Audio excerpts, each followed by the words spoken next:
Hi guys, it's Terry42 for digitaldjtips.com, and we are here today for our second part of the light guide for beginners. And today we are going to talk about DMX. First of all, it's important for you that this part 2 comes in two parts. So there is a written part who will give you a little bit about the basics of DMX and what DMX is all about. And this video is the second part. So I implore you, if you did not already read the written part, please do so, as this is kind of a prerequisite for this video. And in this video I'm going to show you how DMX actually works, and that we are going to do now. What you should know, at least from the written part, is that DMX is a bus system where you chain lights together with a simple 3-pin XLR cable, and that each of the lights does need its own address, so you can actually go to the light and tell the light what to do. So for example, the controller I will be using has 16 channels, so each fixture that I'm using, each light can have up to 16 channels, and so I need to use addresses in increments of 16. For example, I will be using a kind of simple fixed light, LED light, that I have put on address 17, so that I get the channels 17 to 32. And I have a more intelligent light, moving head, which I gave address 1, so this one will have the channels 1 to 16. And I'm gonna show you now how this all is chained together, and then we will start taking a look on how everything works. It's really a simple thing, so have fun with the next part of the video. Okay, I've taken the camera off the stand now so that I can flow you around this setup a little bit so you can see what's really happening. First, let's look at the Dmx controller, which is a 16-channel controller.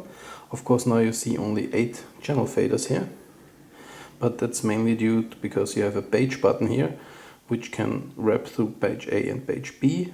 When you're in page A mode, there will be active channel 1 and 2, 8, and on page B you will have channel 9 to 16. So the simple thing about the whole cabling is that there is only one XLR cable coming out of here, and this is going directly into the moving head here.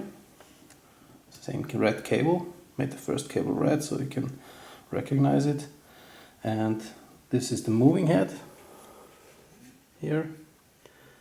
It's an American DJ Innobeam. And then the second XLR cable goes out of this moving head and into my second fixture here, which is the American DJ Mega Tri-Bar profile that we reviewed earlier. Okay, so that's a really simple setup for me to show you some things, and we'll dig into that in a second when I've got the camera back on the mount. Okay, I've switched on the whole thing now, so you can see it a little bit, and I hope you especially can see also the faders here and the operator. Now basically DMX is really simple. You take the manual of whatever light you get. For example, we have here the manual of our moving head.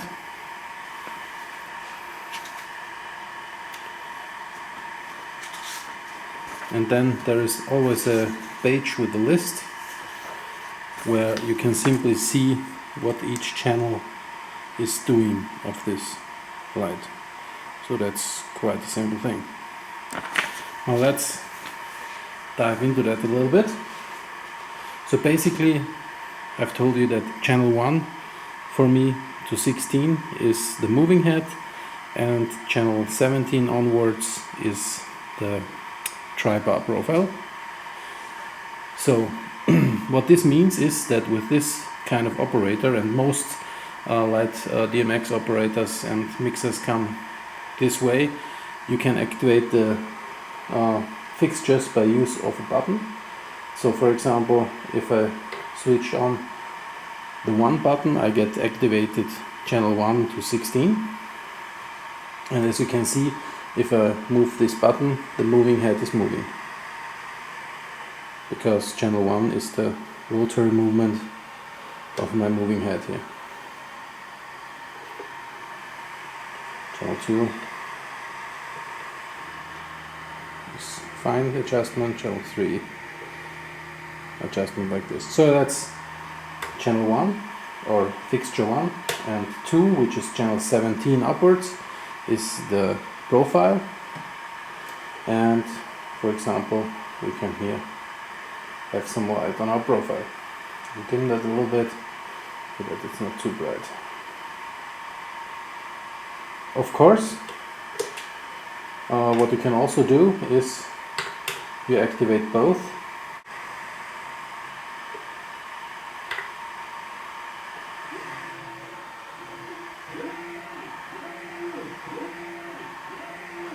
So if I activate both, of course both fixtures are controlled at the same time,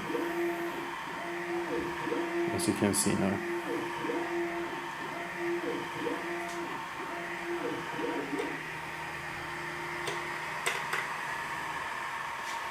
And that is manual control. It's basically nearly the same on most Dmx operators or Dmx gear you can get. So of course it can get a lot simpler than this. There are really small units that only control the RGBs of simple lights like this, and there are much bigger units for controlling a whole big lighting setup. This is kind of a middle in the range model, and which is not too complicated to program. But the basics are very, very simple. Take the lights, give them addresses, daisy chain them with the XLR cables, and you have manual control with the manual faders. Of course, this is not everything, because manual control would take too much amount of time if you're having a big setup. Like I can hook up 12 fixtures to this controller, and this would just be too much for any light VJ to handle. So what you can do is the first step you do in programming DMX is you program scenes in it. What does it mean, programming scenes? Well, you have to switch into programming mode first in this unit by pressing the program button here, and now I can start with my programming. First we'll start with the moving head, and I put that in a position, so like this, a little bit tilted towards the camera. That's good. Now we need some light on it also. So that will be our first scene for the moving head. That's good. Now I'm switching over to the tri-bar and we'll give the tri-bar a little bit of red light. That shall be our first scene. So we'll put this on the number 1 button here, which is the first scene button. Okay, now we do a second scene. Well, let's say we do on the fixture here, we do some blue light, and we switch over to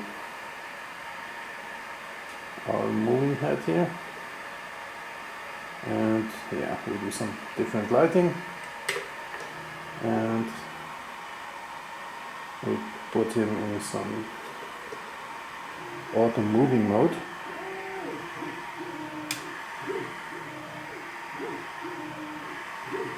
And we program this as scene 2. Okay, I've now just programmed 2 very simple scenes. I'm moving out of programming mode now. and I have all my stuff here. If you leave programming mode, the unit automatically switches into blackout mode. Most Dmx controllers do so, some don't, so don't panic if your lights start moving somewhere, because usually some of the controllers go into some scene after switching out of programming mode. So I turn off the blackout, and then I recall simply by pressing the 1 button. I recall scene 1, and you see we have the red light and we have the moving head tilted towards the camera. And then I can simply, by pressing the 2 button, I can recall the second scene. We have the blue light and the moving head in the moving mode. And I can switch between these modes very simply. Just pressing 1 and 2.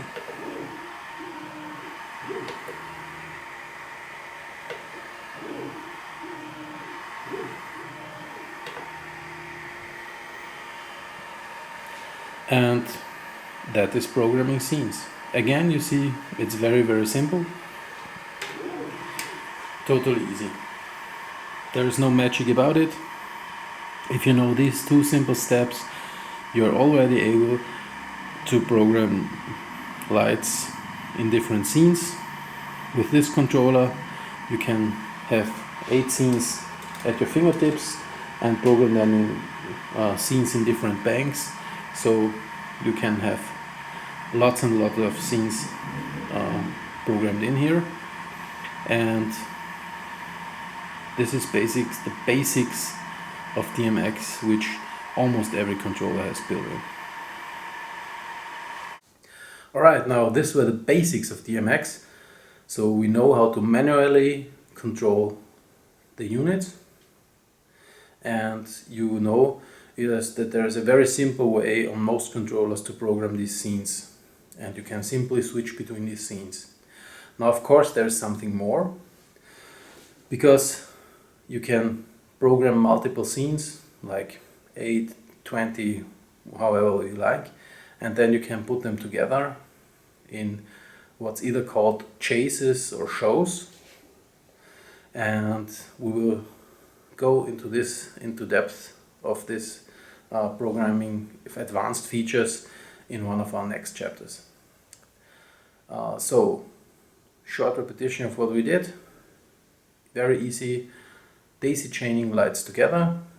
Go from your Dmx operator with one XLR cable to the first light, go from this light with another XLR to the next light, and so on. Very easy. It doesn't matter if you have 2 lights or 50 lights, always the same way. And the second thing, each of the lights does need its own address.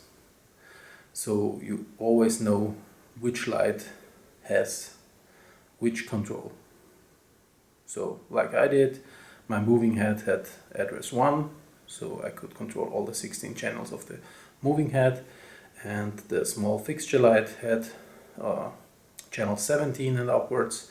It only uses 7 channels, so actually channel 17 to 24, and both units could be easily controlled, also again with the press of a button.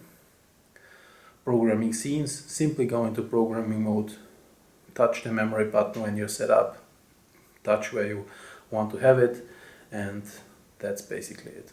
There is no magic or voodoo about it. Dmx is really simple, nothing to be scared about, and you have total control over what you're showing people. And like I said, in the next Dmx part we will go into chases and shows, which are basically only scenes put together, and a following scenes step by step. And of course you can also sync the speed of the chase, the speed of the show to your music, either by controlling the speed via a fader, or even via built-in microphones of most units. You can sync it simply via sound to light. So that's it for today. I'm Terry42 for digitaldjtips.com, and don't forget, read also the written part of this light guide. Thank you very much, and see you next time.